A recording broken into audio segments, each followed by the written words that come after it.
So this is something I have been struggling with for a long time, but also really has just kind of come to the foreground as of lately, and that is not necessarily BT Dubs Hot Mess Express here all the time pretty much. Not necessarily caring what other people think, but being so in your head that you're actually harming yourself. So when we talk about self-love and calming the voice inside your head and doing all those things, 99.9% of the time, I am convinced that the negative self-talk that goes on in your head is probably actually false. I realized this the other day when I was at my house and just thinking all these crazy thoughts and being like, oh, the person that I live with is like thinking all these things and whatnot, and oh my gosh, they're probably like, hey, why do you sleep a lot, and blah, blah, blah, and like, why are you so lazy, and you should be doing all these other things, and the list goes on. Like, once you start that actual thought pattern, does it not spiral out of control and you end up feeling like shit for no reason? Yeah, at least that's my experience. But it was really funny because then I went and talked to a friend for like an hour about this, and he was, I itch. He was very, just open and honest, and we really just kind of just put a lot out on the table. And really, it's just super helpful to just kind of get out of your head and just say the things you're thinking out loud to someone who just cares to help you and is just your friend, but also just won't judge you for like the stupid, horrible things you tell yourself. Because in all honesty, we all have those things that we're really not proud cycle through our head all the time, and it kind of sucks. So then the next day, the person I live with was made a comment, and it really took me off guard, because their comment was, you are doing so much all of the time. I want to help more, and you're doing so much for so many people all the time.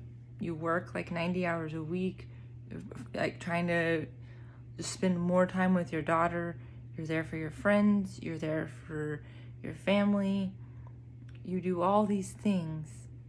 And of course I'd be willing to help. So here I am a week before being like, oh, like I don't do enough and I'm not doing enough and blah, blah, blah. I have all these things I want to do, and it seems like there's never enough hours in the day.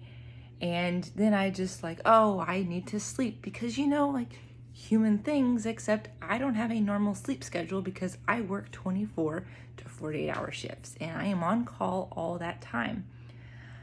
So I get tired a lot when I get home because I don't sleep at work, or like last night, I will sleep 2 hours and then be up for 18 more hours in the day, and then dog tired most of that time, and probably laying on the couch watching too much Clone Wars. Definitely what happened today. But it was just really interesting to hear how someone else's perception was 100% different than my negative thought pattern in my mind. So when you're learning how to overcome this negative voice and negative self-talk and all these things that people talk about, and like you hear it, at least I do. I listen to a lot of TED Talks and a lot of rewiring your brain and doing all these other things, and optimal human optimization. Whatever that actually means, don't forget that what you tell yourself negatively probably isn't true.